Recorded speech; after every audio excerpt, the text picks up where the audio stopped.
Thank you, Olga, Thais, and all our panelists from the first thematic session. For this second session, there were a couple of small adjustments from the published program I'd like to draw your attention to. Dr. Teresa Kennedy is sadly unable to join us today, so I would instead like to welcome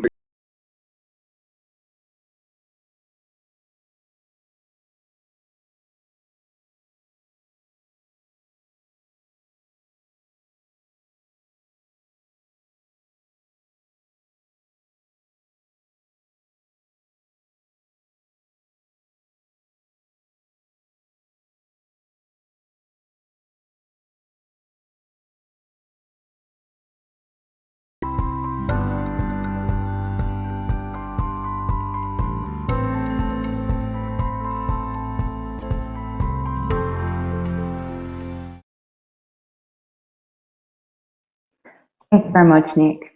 For me, it's an absolute pleasure to be able to support this session, especially because today we're welcoming representatives of NGOs to share their practical experience of working directly on global citizenships. First, on housekeeping, please bear in mind that there is a simultaneous translation in Spanish and French, and there might be a slight delay in the process. To make things easier for interpreters, I would politely ask our speakers to keep a normal pace and avoid cutting through when somebody else has the floor. For our audience, please submit your questions in the chat and we will compile a list of these for our Q&A session later. Let's go on to our first speaker today, who is Ms. Monika Froehler, CEO of the Ban Ki-moon Center of Global Citizens and a passionate changemaker, advocate, founder, and speaker. Ms. Froehler was entrusted to create the center after working at the UN in Geneva, New York, and Vienna, the EU, the Austrian Foreign Ministry, and in field missions around the globe.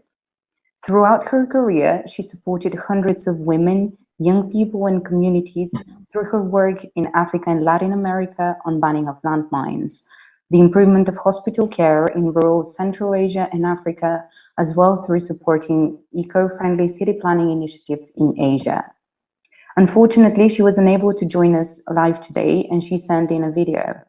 However, we have the pleasure to be joined by Ms. Catherine Harvey instead, who is the Chief Operating Officer at Ban Ki-moon Center for Global Citizens. She will be able to answer any questions you may have later on in the session. Let's go on to the video now.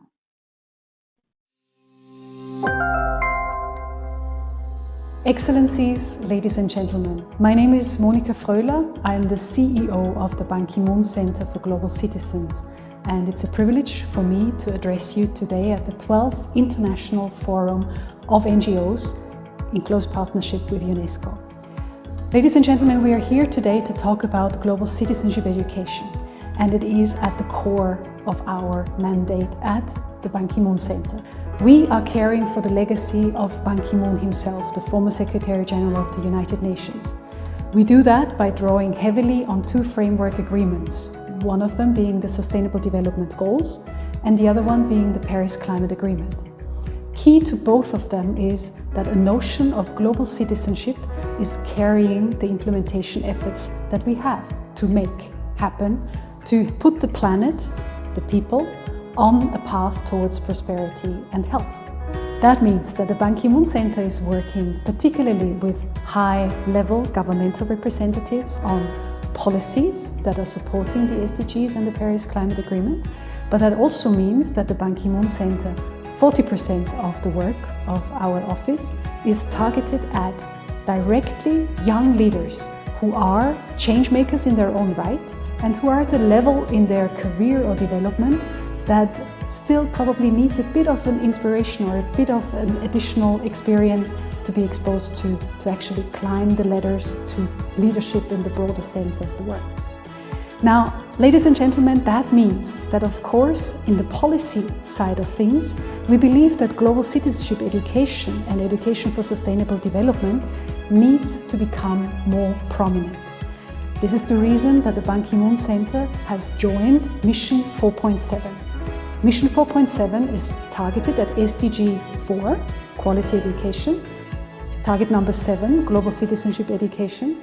We are doing this together with multiple partners, including UNESCO, first and foremost, Global Schools, SDSN, the Sustainable Development Center of Columbia University, and also, fortunately, with the patronage of the Holy See and the Pontifical Scientific Academy. Patronage of the overall Mission 4.7 endeavor is carried by Audrey Azoulay, the DG of UNESCO, and Ban Ki-moon, the co-chairman of the Ban Ki-moon Center. What do we want to achieve with it? We do want to get more governments on board to commit to global citizenship education and education for sustainable development. We need more policymakers, but also teachers and NGOs, institutions, informal education actors, and students to be interested in the SDGs, the knowledge about SDGs, the global citizen values, and the 21st century skills. But besides that, these policy interventions that we are undertaking in close collaboration with UNESCO, we are working with young leaders. These young leaders go through training programs of the Ban Ki-moon Center. We offer fellowship programs, scholarship programs, mentorship programs, and they are inspired to spot a challenge in their own community, find a solution, and actually implement with the solution, together with their peers and their networks, something that is conducive to the implementation of the SDGs and the Paris Climate Agreement. We call this Sdg Micro Projects. And in all honesty, ladies and gentlemen, some of these projects are not so micro. Some have turned out to become NGOs, some have really reached thousands of people. And we are happy to see that our about 150 Sdg Micro Projects that are implemented worldwide in the meantime have a reach of 730,000 people. So these micro projects do have a large scalability potential. And we would encourage everyone who is interested to investigate more about them to check out what our stellar young changemakers have already committed to and are actually implementing. So what are the challenges that the Ban Ki-moon Center has been confronted with regarding global citizenship education and education for sustainable development? There are multiple ones, but there are two that we want to specifically focus on. One is that we have too few governmental leaders who are stepping up for supporting global citizen knowledge, values, SDGs, and of course 21st century skills. We do need more governments to come on board. And secondly, I have the impression, we all have the impression at Mission 4.7 that several teachers, educators in the formal and informal sector don't have enough material easily accessible to actually be agents, change agents for transformative education. And we want to also fill that gap to a certain extent in close collaboration with UNESCO, who of course have fantastic material out there, and many of you who have done the legwork to create curricula and syllabi and systems that are very conducive for teaching at primary, secondary and tertiary level. We need all of this material in many languages, localized, tailor-made, and therefore our appeal to you is have a look at what Mission 4.7 does, maybe consider what you can contribute, how you could join this mission that seems impossible but has to be made possible for fostering the Sustainable Development Goals and the Paris Climate Agreement for a better future for all, leaving no one behind. Thank you very much, ladies and gentlemen, and I do hope that our paths will cross in person soon in the months to come, in the years to come. Thank you.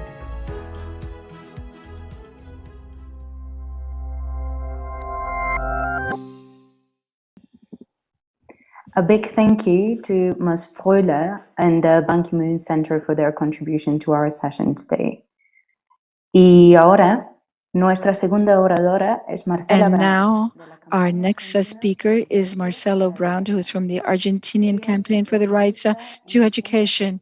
She is specialized in social policy management and generation. She works with SES, Foundation SES, which is dedicated to the development of strategies for education for persons with few opportunities. She's worked for 20 years with governmental programs, and she very early on started working in social activities. She is currently focal point for the mechanism for the participation of civil society organizations. She is also part of the coordinating committee.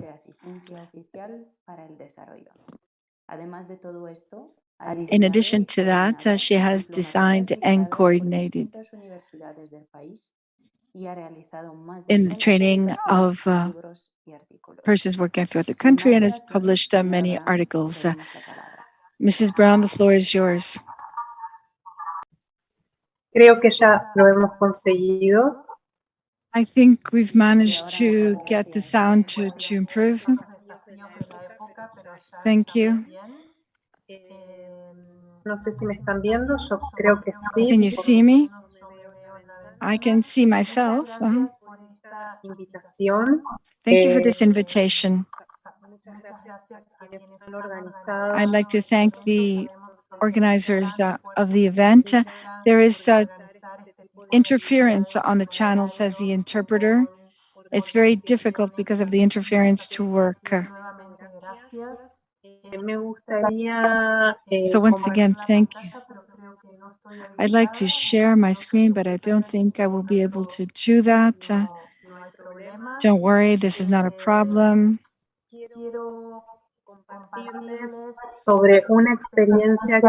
I want to share an experience with you that we had recently with the Office of UNESCO in Mexico and with the regional office in Santiago, where we looked at the Latin America and Caribbean region.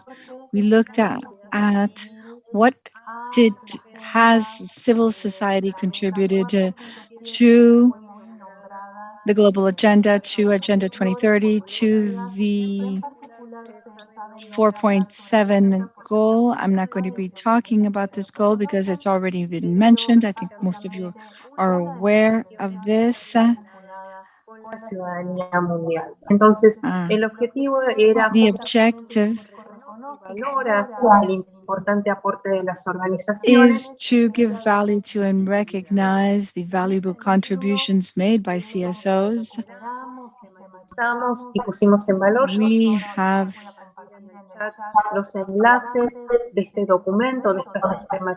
I'm going to put up in the chat the links to this document. We're talking about 27 initiatives in 13 countries, Argentina, Colombia, Mexico, Panama. There is a lot of interference on the... We can now see the presentation on your screen.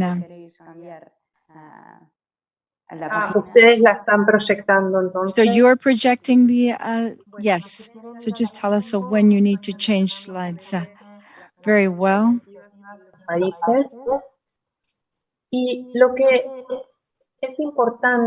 What is important to see relative to global citizenship is how are we using this concept? How are we integrating this concept, which is one that makes us very happy. We have to take into account these countries where we're working in. But of course, we also have to look to what other countries and other continents are doing, former colonies.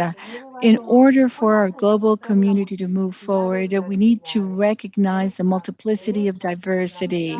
This means recognizing fundamental rights, human values, and also which leads to us talking about citizenships in the plural. As I mentioned, there are 27 initiatives undertaken by 13 countries. Could you please change the slides? Among the results, that we have achieved, that these organizations have achieved. We have these that are up here. And then we're going to talk about what we want to continue to do. What do the organizations do? The organizations work on advocacy, advocating for changes in public policy and legislation, and also for building capacity of organizations, or building capacity in the areas of organization, management, and communication. Organizations improve the links and conversions between the efforts that are being made in various efforts. We do this, we create content in a perspective that takes into account rights, equity, solidarity, sustainability, peace, and justice. We also increase awareness when it comes to citizen participation and that impact on the transformation of values and daily activities. So what methodologies, strategic methodologies are used? Well, we have the use of teaching tools for non-formal education, the training of community leaders, the training of teachers, and the active participation of citizens. We have intersectorial work and an inclusive approach, inclusive and interdisciplinary, and the strengthening of work groups. And this has started before the pandemic. We are making sure that technologies used for educative purposes correspond to the various age groups. We also have helped to empower persons and communities that are least heard. The next slide, please.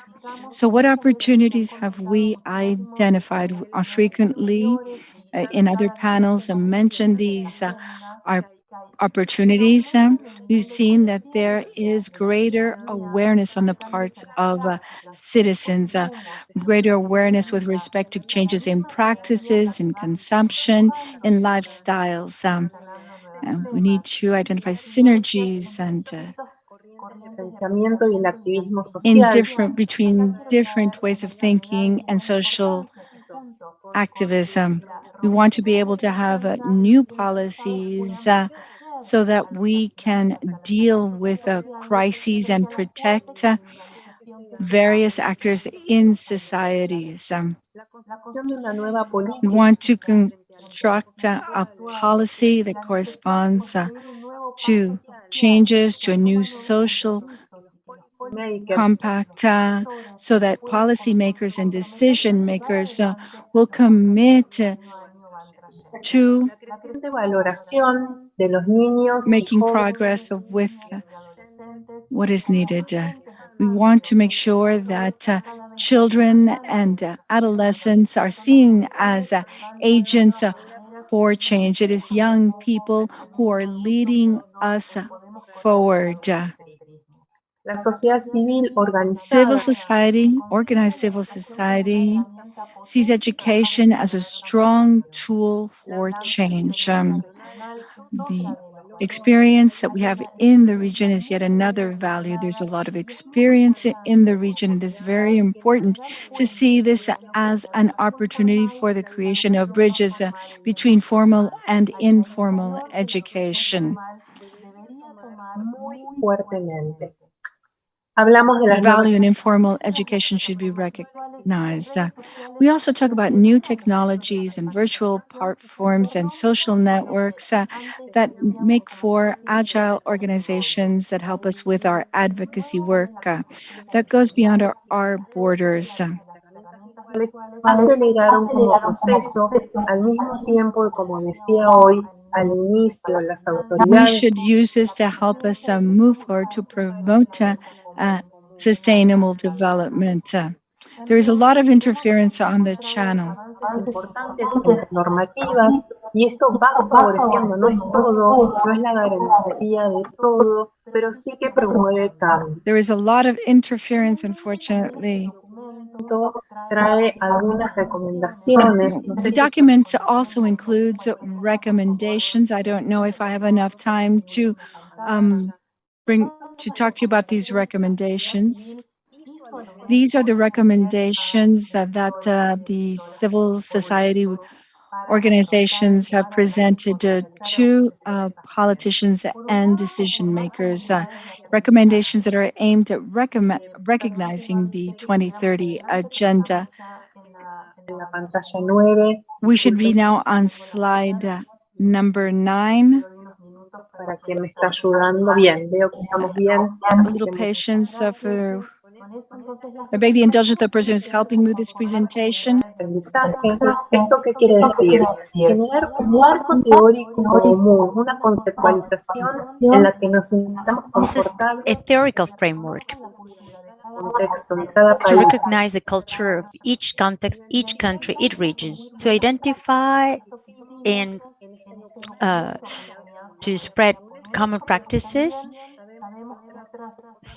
The interpreter apologizes, but the echo prevents us from interpreting. We cannot hear what the speaker says.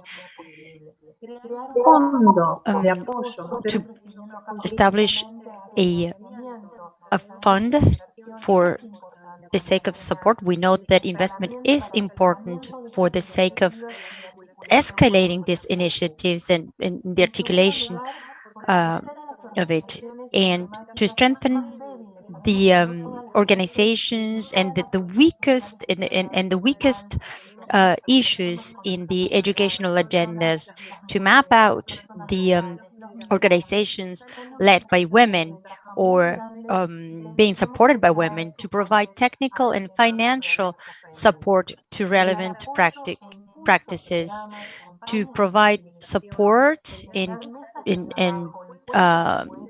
to programs, to awareness programs and campaigns, to work on roundtables, including key decision makers, to promote homologated training, harmonized trainings. We know that sometimes training follow different rules, lots of time is wasted, so the curricula must be harmonized, and we seek a certification such as a UNESCO certification that could be, in our opinion, very important to be included in the global citizen agenda, to promote self-assessment processes, and one that is harmonized with a common thread, with a common scheme or matrix in order to measure the impact. We understand that some measurements do not really show, as a matter of fact, the results. So we are aware of that. And we think that it's important that to understand that participation is a right. It's part of the universal rights of human beings, and that it has to be protected, as we said earlier, and protected. And also, sometimes we believe that in the end it's important to join in with these activities that we do in the territories with massive awareness campaigns, because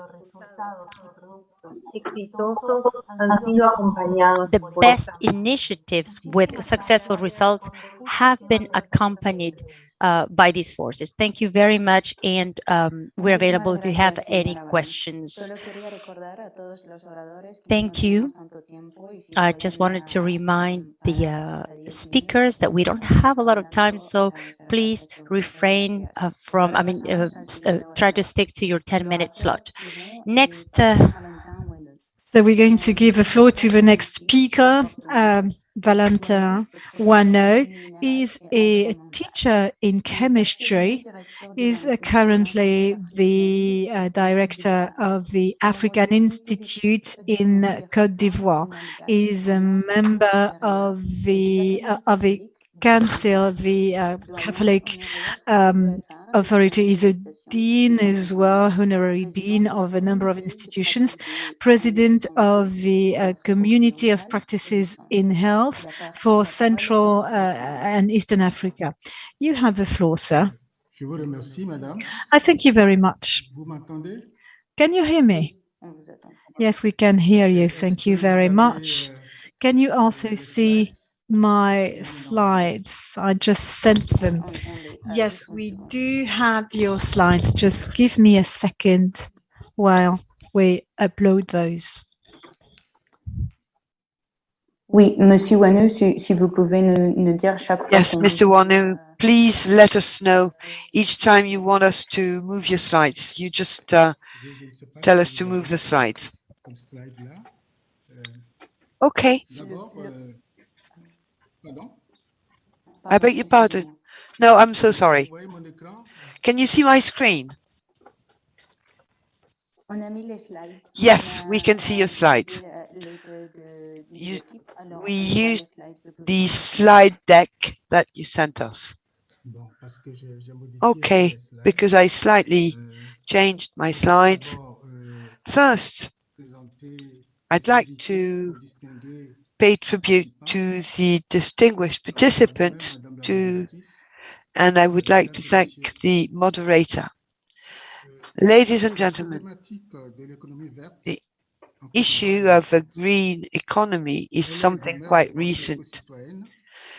It occurs in a context which is totally perturbated by the pandemic. It is important that young people are aware of the potential offered by this work to fight against the climate change. The Africa World Institute, with a wealth of experiences in this field and fully aware of our responsibility in the field, offers to explore means and avenues to offer relevant training for green jobs in higher education. So what did we do in order to come up with a title like Education for Sustainable Development and Citizenship in the context of the COVID-19 pandemic? Well, the first step as an introduction will be to tell you about the training seminar to global citizenship and to eco-citizenship in the pandemic context. In the second step, we will ask the youth to take action, and we will share with you some of the actions that have been carried out so far. Then we will talk about eco-citizenship and green jobs and how we can train young people to these new jobs. The first point, a seminar for education to sustainable development and global citizenship. It was held on April 16th and 17th, 2021, thanks to funding we received from UNESCO. The main objective was to strengthen the capacity of 60 young people for them to become global citizens, fully aware of the challenges of an increasingly interconnected world, and furthermore of a world that was in disarray because of the pandemic.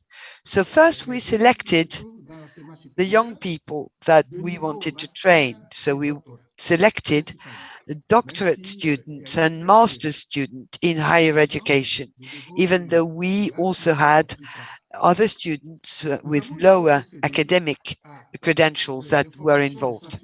We first carried out awareness campaigns, and then we continued with education. Because if we want young people to take action, they have to know, they have to know what they have to do. And this is why point number one on the training agenda was our curriculum on global citizenship in the context of the pandemic. Then we talked about the coronavirus, and we talked about health issues, and we talked about interdependence between countries. Then we talked about ethics and the ethical responsibilities and accountability at local level, but in a global context. Then we talked about good environmental practices and the ecosystemic approach to health, to human health. And these topics were all addressed in the curriculum. With this academic curriculum, with this knowledge, with these skills that young people just acquired, we asked young people to work together in work groups to start thinking about actions they would like to carry out based on the teaching they had just received. So allow me now to move to the second point of my presentation and tell you about the actions carried out by young people.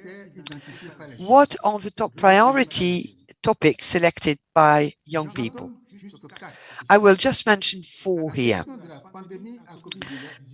The COVID-19 pandemic issue came very much as a number 1 priority around the concept of one health, one global health.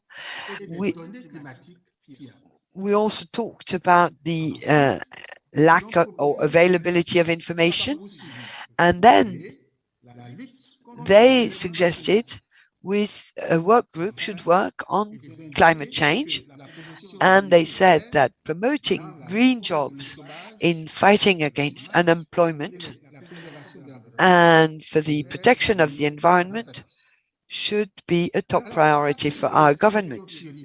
So based on these top priorities that were identified by young people, we worked on a small project called the Eco-Citizen Ambassador Project. So there again, as a first step, we tried to provide answers to their needs. So we continued training them, and we trained them about the challenges of climate change. We also provided them with training on international negotiations, because these young people are our future decision makers. And this was in October when the project was being developed, and that was just 1 month before COP26 was held in Scotland. So this is where they wanted to be able to carry out advocacy actions. So we gave them information about tools that were available, tools and financial instruments that were available to carry out projects having to deal with environmental issues, like they could talk to the African Development Bank, etc. So at the end of the day, 4 eco-citizen ambassadors were designated and were asked to carry out actions out in the field. And these actions are currently being carried out in cooperation with a platform called the Willis Platform. On October 10th, young people started cleaning a beach in a tourist resort, which is listed on the UNESCO list. It is quite well known that this beach is totally polluted with lots of plastic bottles and plastic waste. So these young people tried to give a hand and clean up the beach. Second, on December 9th, these young people, or many young people, are going to meet with our eco-citizen ambassadors to define and share the concrete actions they will be carrying out on 13th of December in a primary school and in a high school. Later, because of flooding in the issues of the flooding of the city of Abidjan will be addressed, because climate change has a major impact on many neighborhoods in Abidjan, with many floodings occurring even in very affluent neighborhoods of the city. But training young people is fine, but then we need higher education and universities who are responsible for training future decision makers. We need academia to have an interest in working with young people and getting young people on board. So how do we train to green citizenship in academia? The first question we have to ask ourselves is, where do we stand in terms of political will? Well, we had 6 panelists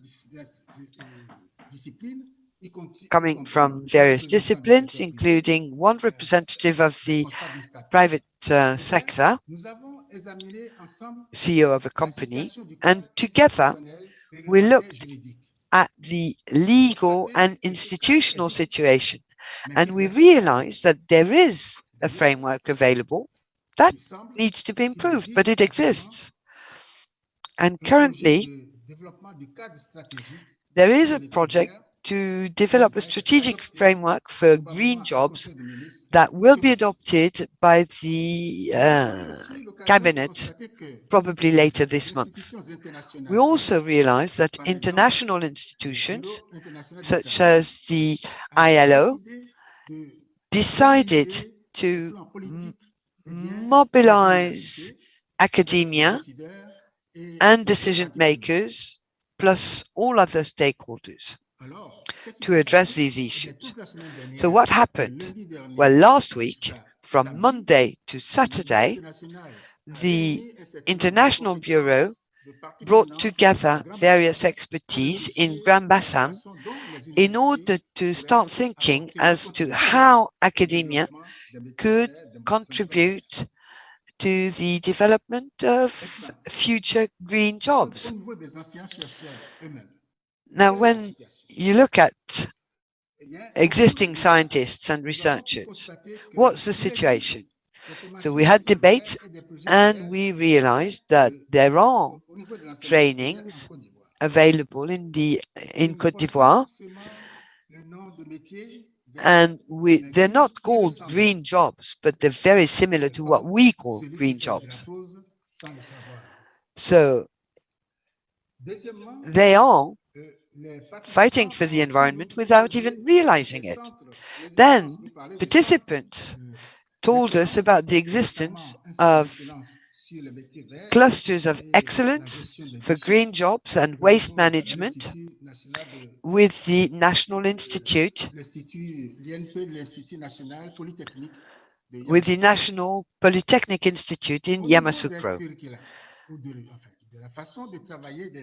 When you look at the way scientists and researchers work, we realize that the multidisciplinary approach is not their favorite mode of working. And this is what all panelists said. And they said, each of us, we're still working in silos, in issues. Sorry, Mr. Houenou, I just want to say that you have 1 minute left, if you don't mind. Okay. So then we realized that the curricula had to be revisited and adapted to the current context, and that a global institutional approach can no longer exist. We need to have university-wide projects focusing on a multidisciplinary approach. So in conclusion, we believe we need to have high impact initiatives for young people, and we need to raise their awareness and empower them. We need to continue raising the awareness of university teachers so that they promote training to green jobs that would be of great interest to our country. Thank you very much for your attention. Well, thank you so much, Mr. Houenou. I'm so sorry I had to ask you to shorten your presentation, but it's because we don't have much time. Our first speaker today is Soroptimist International's Director of Advocacy, Beverly Bucur.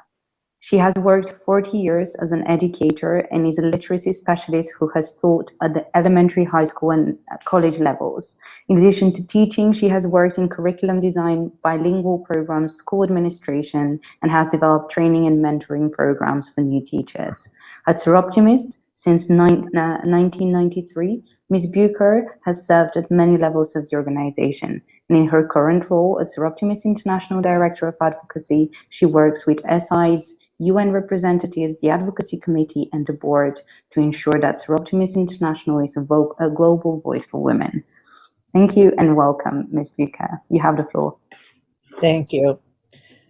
Thank you for inviting me to this important event. To become global citizens, it's essential that women and girls have the skills and training to achieve their individual and collective potential and have an equal voice in creating strong, peaceful communities worldwide. Education is key to providing girls and women to become global citizens.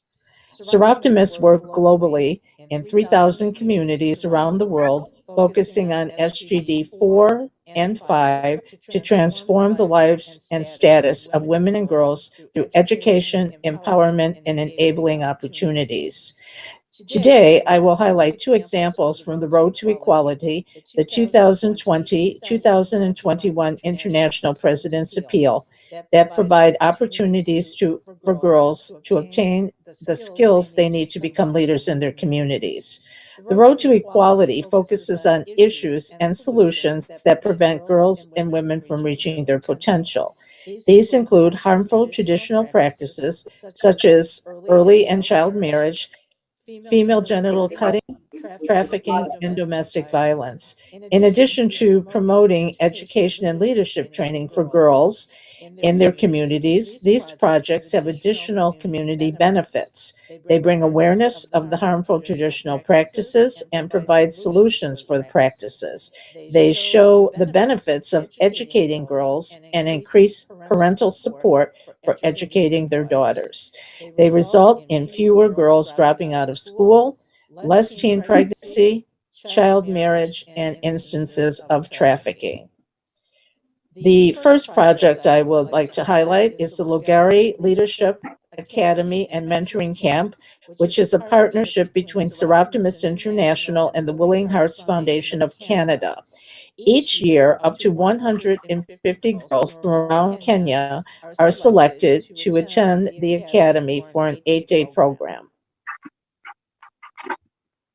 Over the 8 days, sessions include health education, youth leadership and mentoring, human rights, peace building, media literacy, sustainable agriculture use, rural micro enterprises, employment and career development, community water solutions, all aimed at progressing the skills and confidence of the girls involved.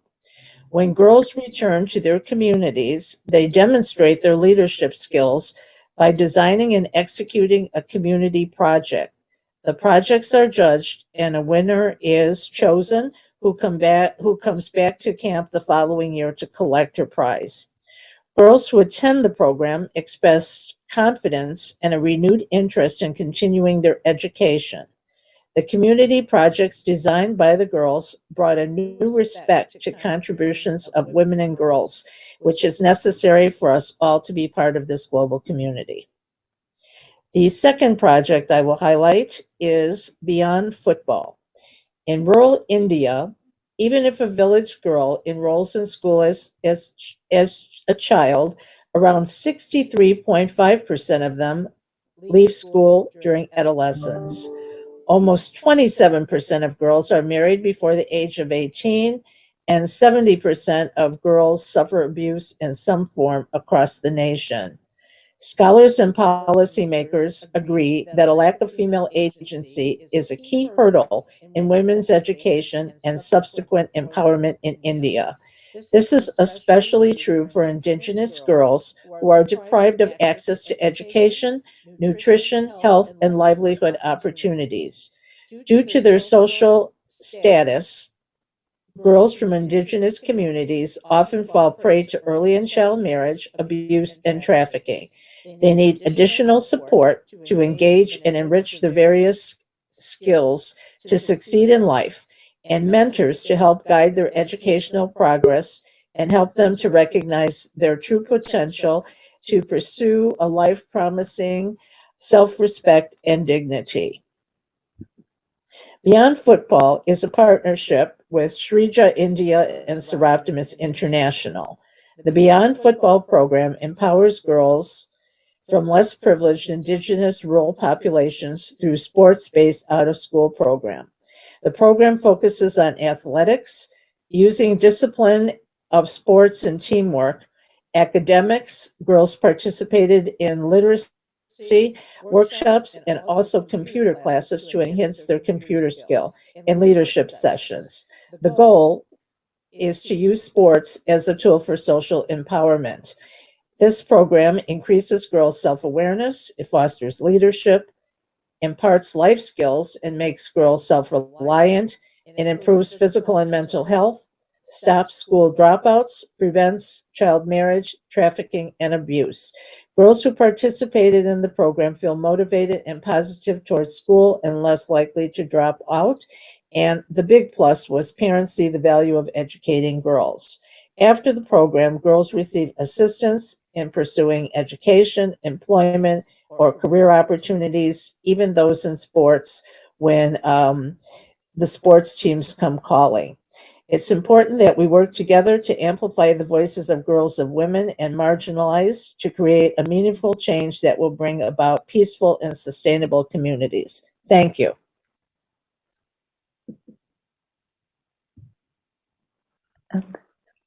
Thank you very much, Ms. Bucur. That was super interesting. Thank you for your contribution. And now we'll just move to our final participant in the session. La prochaine oratrice est Madame Natasha Razava. The next speaker is Dr.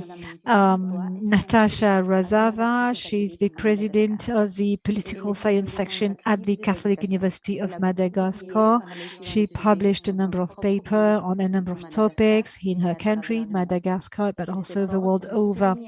She underlines the necessity to have local communities be heard on the global scene. You have the floor, Ms. Razava. Thank you very much for the opportunity. It is an honor for me to take part to this forum on world citizenship. This is a topic which is very close to my heart as a lawyer and as an activist involved at grassroots levels. As far as I'm concerned, I'm going to talk to you about the experiment that we conducted, an experiment to world citizenship in the framework of a program for Africa. So this is a leadership program for young people who are already active in society. This was an initiative of a university, a couple of universities in Tuscany, in Italy. And this was again in the framework of the migration crisis from Eastern Africa to Italy. Those migrants represent, well, coming from Eastern Africa, are young people, and you have to know that people from less than 25-year age represent 75% of the African population. We need to change our perspective on Africa so that the rest of the world looks at Africa with different perspective. Of course, because for practical reasons, And also because there's a very high population density, we selected countries from Eastern Africa, but also from the DRC for this pilot project. It's a project which spans 3 years. And in the framework of this project, the beneficiaries meet in Nairobi. They spend 10 days together, and they're going to spend 10 days as a summer school, and they will reflect on a theme pertaining to leadership on the African continent. This summer camp or summer school is a real experience, a life experience. The beneficiaries have a number of conferences that they attend, but they also spend time together, they do chores together, and those young leaders learn co-leadership, they learn about sharing, active listening, they learn how important it is to work together, how to respect diversity, and they also discover others, and also how you can recognize and have as much respect for others and others' cultures as you would for your own. This project is reaching a close, and we can say that the results we are getting are very important. For example, John Beckmes from Burundi was selected to be part of the Andre Fellowship. Mimi from Burundi was appointed an ambassador for the environment, and she received an award for her action in favor of the environment. Cesar Foray from Tanzania decided to run for being elected MP in her country. Another participant was also selected to be an ambassador for Ubuntu Citizenship.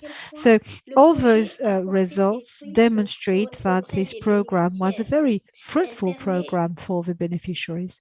Obviously, this program made it possible for those young leaders to be more visible, to have a platform, and so that they can reach out to a lot more people on a new style of leadership for the general good of mankind. Because obviously, sustainable development should not be done at the detriment of any others, any human being, nor to the other planets. So when I was asked to be a speaker for this program, I was deeply moved, because 6 years ago, it was a dream of mine to have such a platform.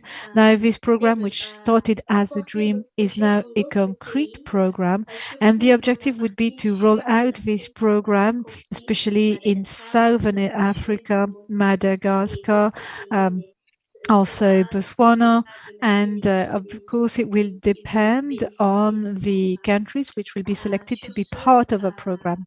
With that, I would like to conclude my presentation. I would like to thank you for your kind attention, and again to thank you for inviting me. Well, thank you very much, Ms. Razava. Thank you ever so much. Unfortunately, we do not have time for questions. We only have 2 minutes left. So I'm just going to say a few words in English. And again, maybe we'll have a chance to talk later. Participated in this session and who was here with us today. Unfortunately, we don't have the time for a Q&A, so I'll just directly send back to Nick. Thank you. Thank you, Ms. Dimitrova, and each of our speakers for their contributions to this session. A very interesting panel, and I know certainly we all appreciate being able to get very different and diverse inputs on these issues. I will now shortly hand over to my colleagues Chantal Gravin, Martine Levy, and Marie-Christine Griet, who will moderate our open space NGO Voices, so we can hear from as many NGOs as possible. So we will just have a slight technical change here, and then we will hand over to that session. Thank you.